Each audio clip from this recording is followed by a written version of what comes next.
sure you know, as someone that works in the storytelling world, is a concept that is necessary to have an audience invest themselves in the story that you're telling.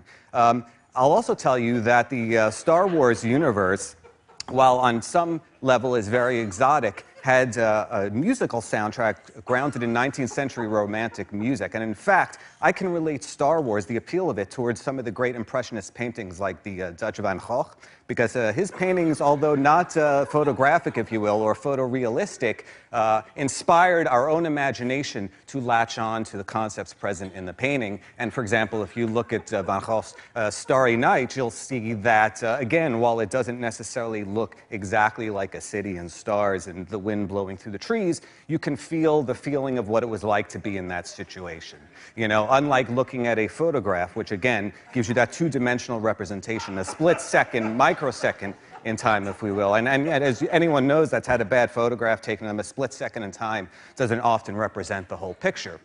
However, when you're talking about the idea of a painting, and certainly an oil painting, an impressionist oil painting, you're not necessarily capturing all the minute details, you're capturing a feeling. Now, how do you put a feeling down on canvas? How do you put a feeling down on the screen? Well, that's the job of the artistic storyteller. And in fact, the storyteller in this case took his own human emotions, his own human struggles, and that of others, and put them into a fantastic circumstance, which none of us could have possibly experienced, yet can all take pride and relate to. Again, the young, struggling farm boy wanting to be a part of it. Now, these are themes that were touched upon in 1976's Rocky. I'm talking about the original Rocky. It wasn't about winning the fight. That movie is not a boxing movie. That movie is about an ordinary guy placed in extraordinary circumstances. A guy, he was the underdog. You know, another common concept you find in a lot of literature. He was the underdog that wanted to make it. All he wanted to do was go the distance. He wanted to make it to the Philadelphia Spectrum. It probably has some corporate branded name now. But at the time, 1976, shot in 1975,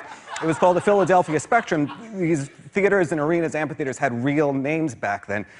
You know, I think Fenway Park is still named as such. Candlestick Park, I'm sure, has been renamed. I don't really follow sports myself, but I've heard these terms said. And I know that a lot of the original, like Shea Stadium, I think is like Citibank Field or something.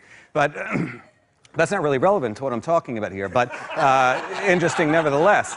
However, what I'm saying is that for an artist to accurately portray a feeling on film or canvas or whatever the medium, I mean, you could be talking about a mound of clay. Really, the artistic medium is irrelevant. When a singer gets up and sings, you don't care about the vocal cords vibrating at certain frequencies. You're trying to take part in and relate to a certain feeling that that artist is trying to convey. When a sculptor takes a look at a hunk of mud and clears away certain sections to make this great monolith of art, again, it's not about the minerals that are present in the mud, it's about the feeling that you're trying to convey.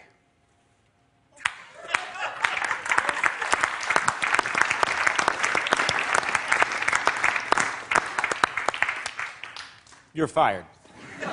Get the fuck out of here and never come back. I thought you were going to cut me off at some hand, so I just... It became a battle of wills. No, it doesn't say I cut him off. Yeah, no. It doesn't say I cut him off. We wanted you to take your own cue.